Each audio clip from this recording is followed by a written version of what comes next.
Hello dear students. आजचं आपलं जे लेक्चर आहे ना ते थोडंसं डिफरंट असणार आहे. आपल्या रेग्युलर अप्रोचपेक्षा डिफरंट असणार आहे. का? कारण इथून मागं जेव्हा जेव्हा आपण लेक्चर कंडक्ट केले त्यावेळी आपल्याला लक्षात आलं असेल का आपण कधीच बोर्ड आधी भरवलेला आणि नंतर आपण सांगितलेलं असं नाही. पण आजचा जो टॉपिक आहे ना आपला ह्युमन इव्होल्युशनचा, हा टॉपिक आपल्याला एका स्टोरीच्या फॉर्मॅटमध्ये समजून घ्यायचा आहे. आणि आपल्याला माहिती आहे स्टोरी फॉर्मॅटमध्ये आल्यानंतर आपल्याकडे चेन ऑफ इव्हेंट असली तर त्याची स्टोरी बनते. म्हणून आपण काय करतोय, ह्युमन इव्होल्युशनचा जो टॉपिक आहे त्या टॉपिकला आपण एका स्टोरीच्या फॉर्मॅटमध्ये समजून घेऊ. कारण टॉपिक बुकमध्ये बघितलं तर एक मोठा पेजभर पॅरा आहे, त्याच्यात वाचून बघितलं तर आपल्याला ते सगळं रटाळ वाटेल, वाचून पण कळणार नाही किंवा आपण त्याला अवघड बनवू. त्यापेक्षा याला आपण एका सिंपल फॉर्मॅटमध्ये डिवाइड केलंय. इकडे आपण घेतली टाइम लाईन, जिथं आपण काय म्हणतोय टाइम आहे इकडे आपल्याकडे, इकडे आहे आपल्याकडे हिस्ट्रीमध्ये घडलेला इव्हेंट. काय इव्हेंट घडला, कसा घडला ते आपण बघणार आहोत. बघा आता आपण काय म्हटलं, 7 करोड इयर्स ॲगो आपल्या अर्थ वरती जेव्हा कधी आपण म्हणतो अर्थ वरती इव्होल्युशन झालं, पण इव्होल्युशनची सुरुवात कुठून झाली असेल? अर्थ वरती जी प्री एक्झिस्टिंग लाईफ होती ती पूर्णपणे नष्ट झाल्यानंतर. मग आपण काय म्हणतोय 7 करोड इयर्स ॲगो काय झालं आपल्याकडे? पहिला इव्हेंट झाला तो काय होता? Last dinosaur disappeared and monkey like animals evolved from the shrew like animal. आता इथं बघा किती नाही म्हटलं तर आपल्याला कळलं पाहिजे, जो शेवटचा डायनोसॉर होता तो कधी आपल्या अर्थवरून डिसअपियर झाला? 7 करोड इयर्स ॲगो. आणि एकदा का हा डायनोसॉर डिसअपियर झाला त्यानंतर आपण काय म्हणू, छोटे छोटे रॅट लाईक ॲनिमल, ज्यांना आपण काय म्हणतो श्रू लाईक ॲनिमल. आता श्रू कसा दिसतो ते मी इकडे तुम्हाला सांगतो, एक इमेज टाकून देईल. पण आपण काय म्हणतो श्रू लाईक ॲनिमल पासून काय झालं, मंकी लाईक ॲनिमल इव्हॉल्व्ह झाले. मग आता श्रू लाईक ॲनिमल पासून मंकी लाईक ॲनिमल जर इव्हॉल्व्ह झाले असतील तर आपण काय करू, हे जे आपल्याकडे मंकी लाईक ॲनिमल इव्हॉल्व्ह झाले त्यांच्यामध्ये काय झालं असेल, बरेच दिवस गेले, बराच काळ लोटला गेला. आणि बराच काळ लोटला गेल्यानंतर आपण काय सांगतो, आपण जर 3 करोड इयर्सची जंप जर घेतली आणि आपण बघितलं 4 करोड इयर्स ॲगो जर आपण आलो, 7 वरून आपण जंप कुठे घेतली 4 वरती, तर आपल्या काय लक्षात येतंय, हे जे काही मंकी लाईक ॲनिमल होते यांची हळूहळू काय व्हायला लागली, टेल डिसअपियर व्हायला लागली. आणि ही टेल डिसअपियर झाल्यानंतर जे काही आपल्याकडे ॲनिमल शिल्लक राहिला without tail but monkey like, त्याला आपण नाव काय देतो, इजिप्टोपिथेकस. इजिप्टोपिथेकस. आता इजिप्टो म्हणा डझंट मॅटर, बट इजिप्टोपिथेकस जो ॲनिमल आला आपल्याकडे, याच्याकडे पहिलं रेकॉर्ड होतं का ज्याची टेल काय झाली होती, डिसअपियर झाली होती. मग आता इजिप्टोपिथेकस काय करत असेल बरं, बिना टेलचा मंकी म्हणू आपण, पण तरी बिहेवियर तर मंकीवालच होतं. असा हात टेकून 4 पायावर चालत असेल, असा गोरिला सारखा अजूनही आपल्याला बघायला मिळतो गोरिला तसं. मग हा काय होता, आपल्याकडे फक्त टेल डिसअपियर झालेला एक ॲनिमल होता ज्याला आपण काय म्हटलं, इजिप्टोपिथेकस. आता मला एक सांगा बरं, आपण जम्प केला, आता इजिप्टोपिथेकसचा हळूहळू हळूहळू इव्होल्युशन होत राहिलं आणि आपण जम्प घेतला कुठून, 4 करोड पासून 2 करोड इयर्स ॲगो. आपण अर्ली येऊ राहिलो आता. मग 2 करोड इयर्स ॲगो काय झालं आपल्याकडे, पहिला एक आपल्याकडे रेकॉर्ड येतो का जो जमिनीवर राहायला लागला. आता याला जमिनीवर राहायची गरज काय पडली, हा जो आपल्याकडे पुढचा जो काय आपण म्हणू ह्युमनचा आपण काय म्हणतोय अँसेस्टर येतोय, त्याचं नाव आहे ड्रायोपिथेकस. पण याला जमिनीवर राहायची गरज काय पडली असेल बरं? ऑब्वियसची गोष्ट आहे की नाही, अर्थचं क्लायमेट चेंज होतंय. क्लायमेट चेंज झाल्यानंतर आपण काय म्हणू, फॉरेस्ट असतील, आपल्याकडे जो एरिया असेल तो हळूहळू चेंज होत असेल. आणि ह्या एरियामध्ये फॉरेस्टचा नंबर डिक्लाइन झाल्यामुळं याला झाडावरून कुठे यावं लागलं, they started to live on the land. जमिनीवर याला यावंच लागलं.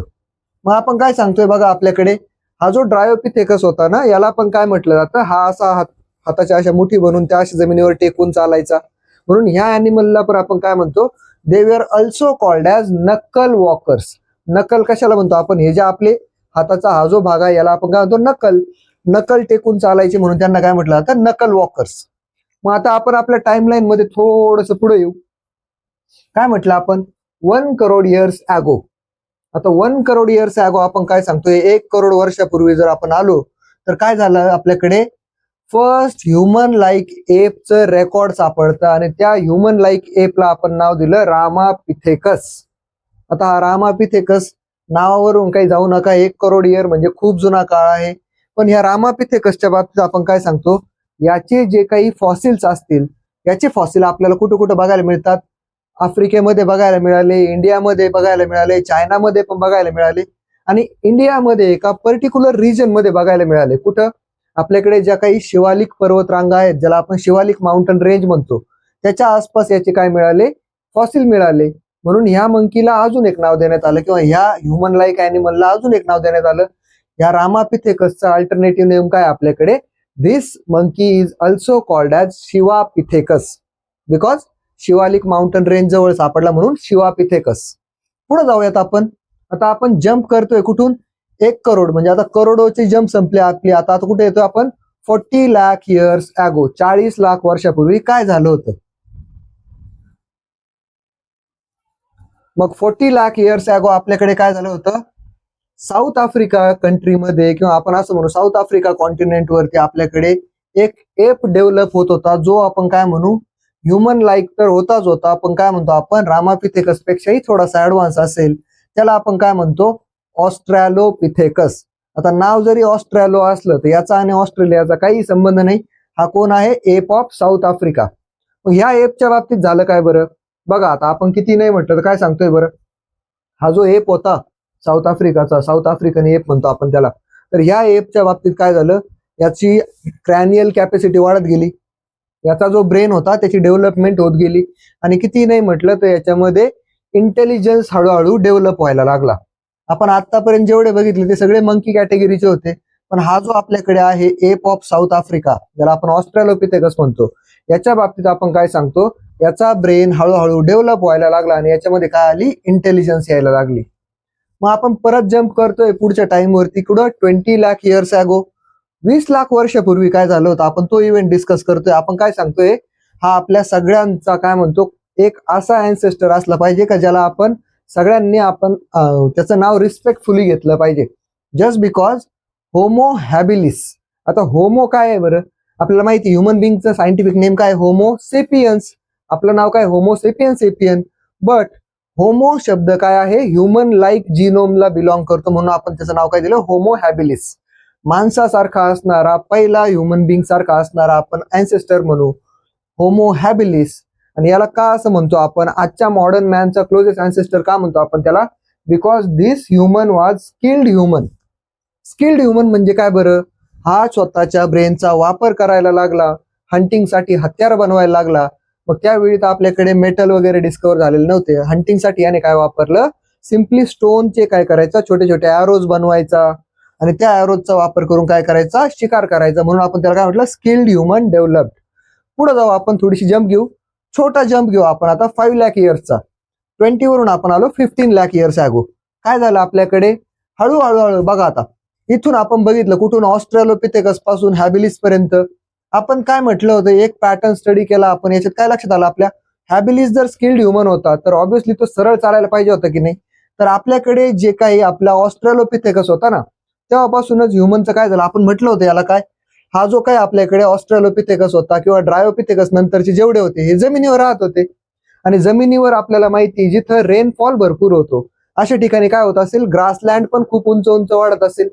मग ह्या सगळ्यांना आपण म्हणतोय रामापिथेकस पासून खालचे, तर यांच्या बाबतीत काय झालं असेल बरं, गवतामध्ये ज्यावेळी हा जमिनीवर सर्वाइव्ह करायला लागला हा ॲनिमल, ह्युमन बिंग्स, तर त्यावेळी आपण काय म्हणतो, ह्युमनचे जे अँसेस्टर गवतात सर्वाइव्ह करत होते, गवत खूप उंच असल्यामुळे त्यांना लांबचं दिसत असेल का.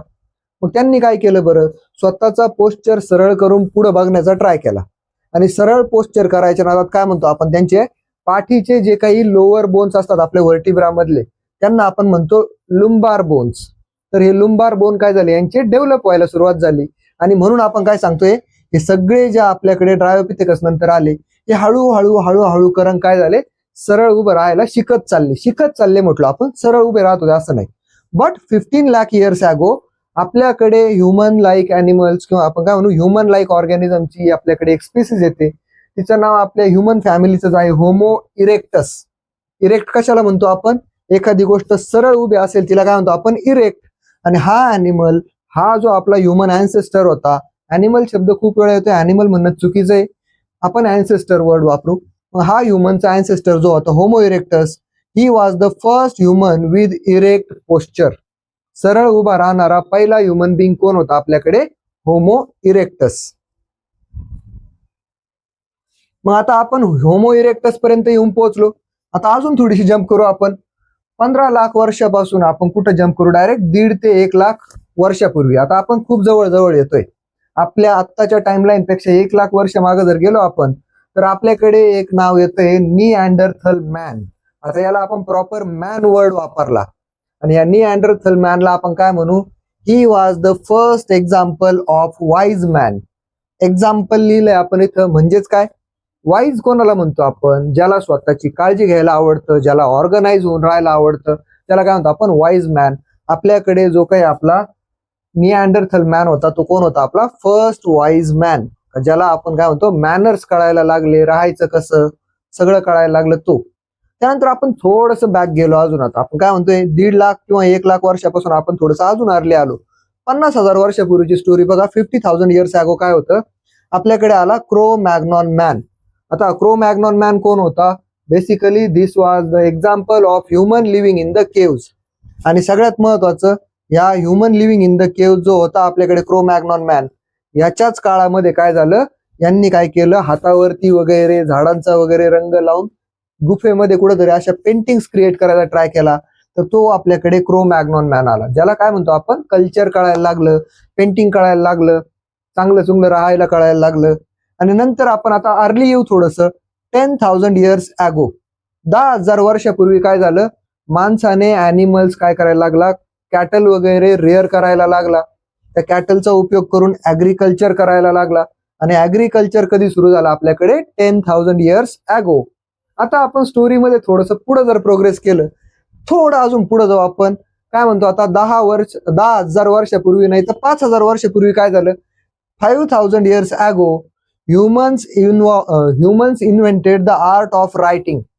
माणसाने लिहिण्याची कला बनवली. आणि लिहिण्याची कला आली म्हटल्यानंतर 5,000 वर्षापूर्वीपासून माणूस रेकॉर्ड मेंटेन करायला लागला.